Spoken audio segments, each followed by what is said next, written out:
Hi, I'm horror author Paul Edwards. Tonight I'm watching The Angry Red Planet, filmed in 1959 and released in 1960, starring Gerald Moore and the great Les Tremayne. In the 1950s, there was a fad of astronaut films in which a crew, almost invariably of American astronauts, would visit various locations in our solar system. A lot of these films had the crew going to the moon, but there were some where they went to other planets.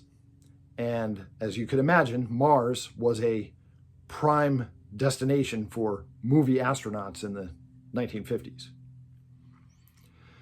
This film opens with the Mars mission returning to Earth with only 2 of the 4 original crew members still alive on board. We are not told which 2. We are told that one of the 2 survivors is sick with a strange space sickness. And so the other surviving crew member has to be questioned by the authorities so that they can find out what happened to the expedition so that they can hopefully treat the crew member who is still alive but ill.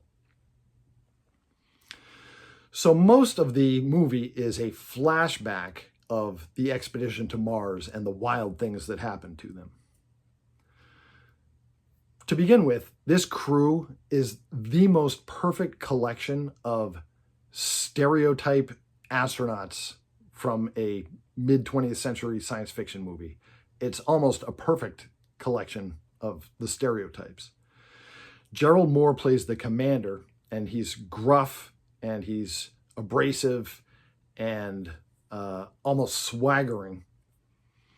Gerald Moore, incidentally, had recently starred in Terror in the Haunted House, in which he played the extremely suspicious husband.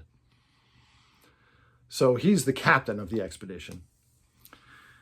There is the great Les Tremayne, who played the scientific brains of the operation. And Les Tremayne was a bit older than the other actors, and so they played this up with him being a professorial type. Les Tremayne, in case you don't know, was one of these actors who was famous for having an extremely low, deep voice. And his voice would resonate so that you would recognize it anywhere. And he could make even the worst lines of dialogue sound good. To us kids in the 1970s, we mostly knew Les Tremayne as playing Mentor in the Shazam Saturday morning TV series. But of course, that was a few years after he had done this film.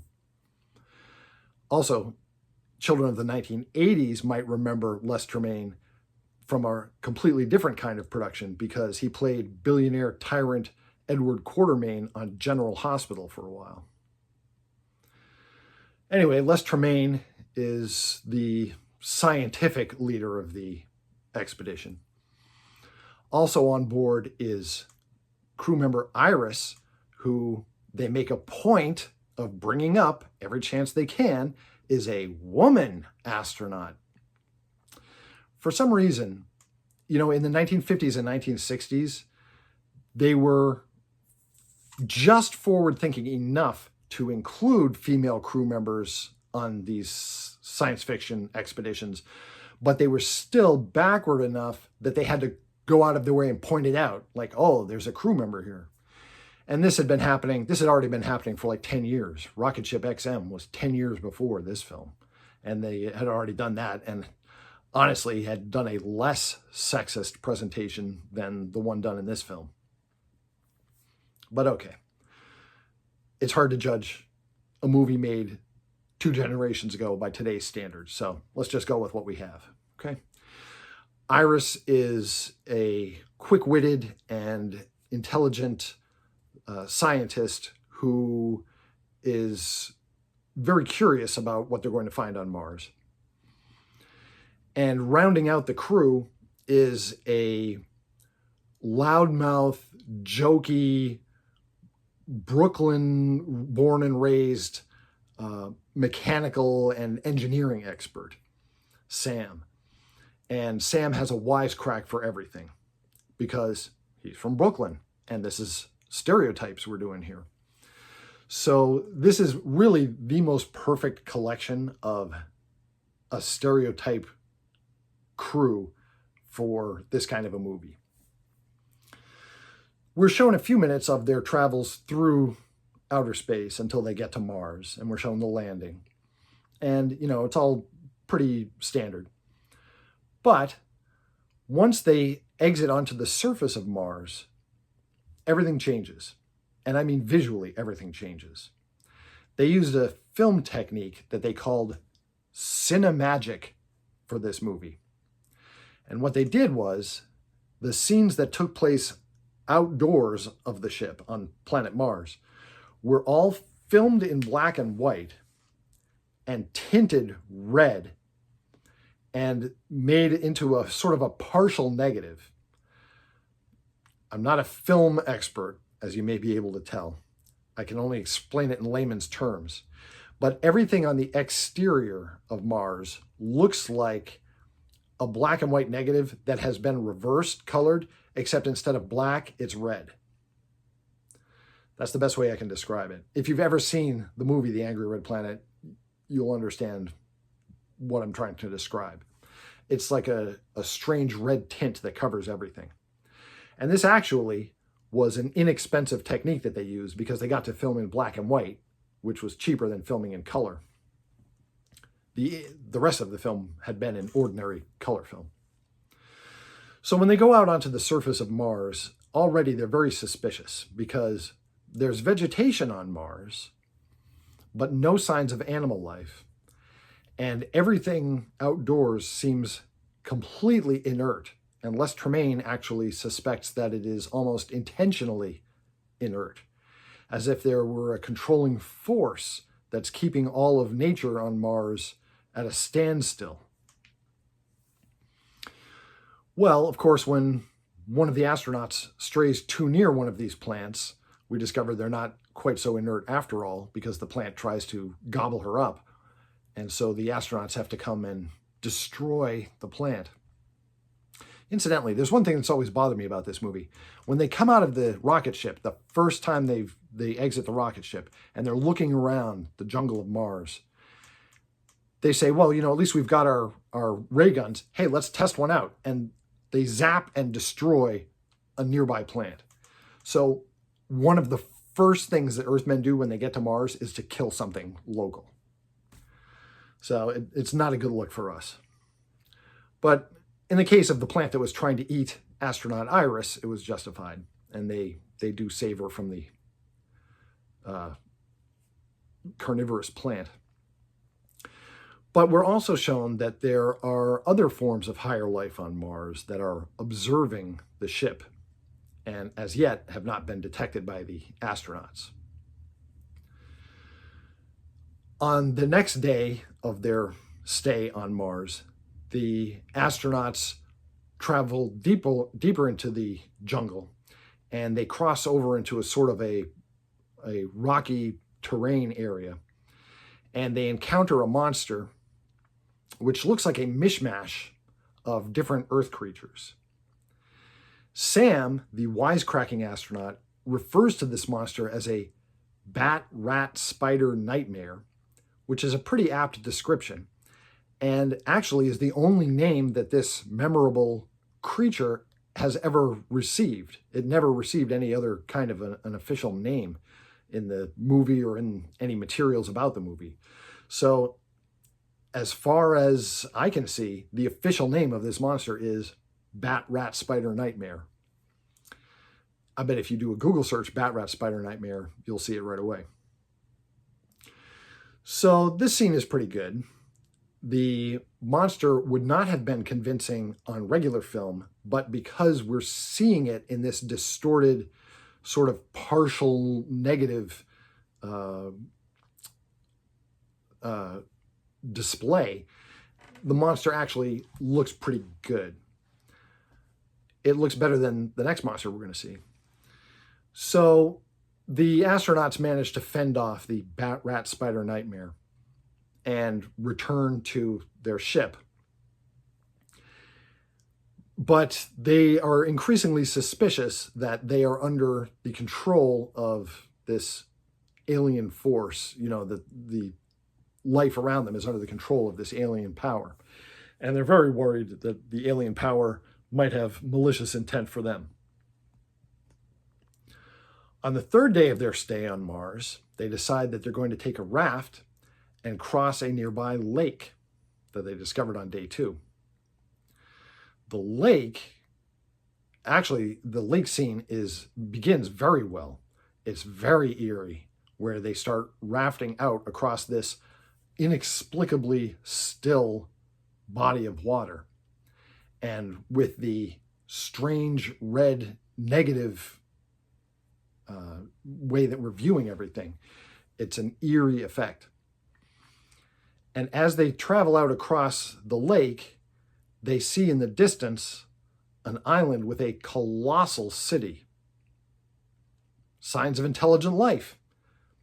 Great. But just as they sight the city, a monster rises up out of the lake and chases them away. The monster is sort of a giant amoeba.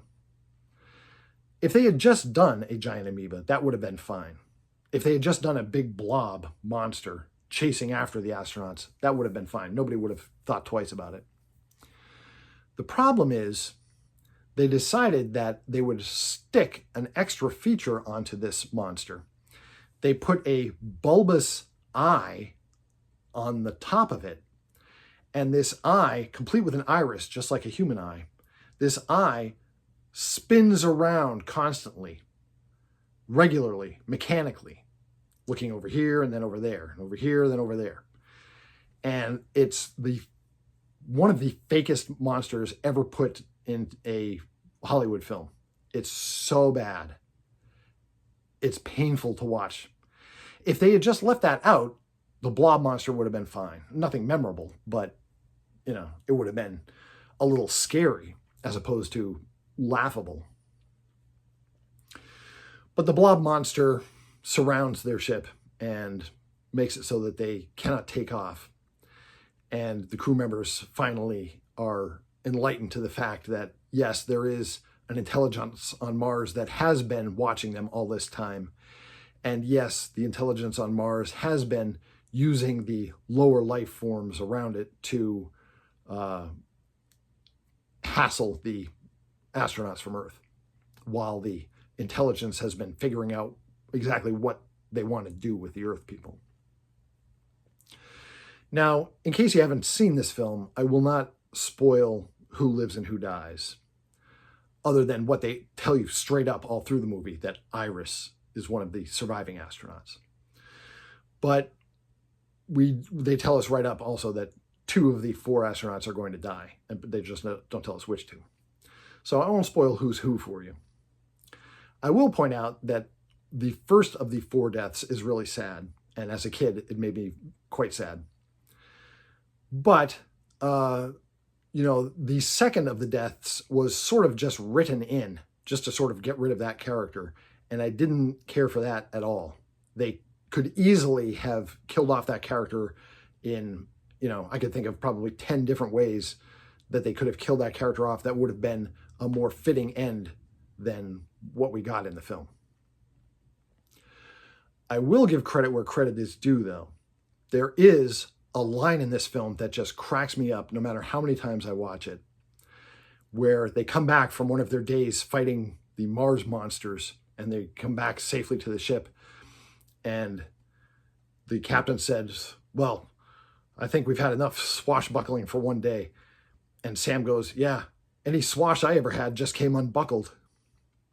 Oh my gosh, that was great. That was so good. One thing, though, that I will point out about this ship is that it's the old future, as they used to say on Mystery Science Theater.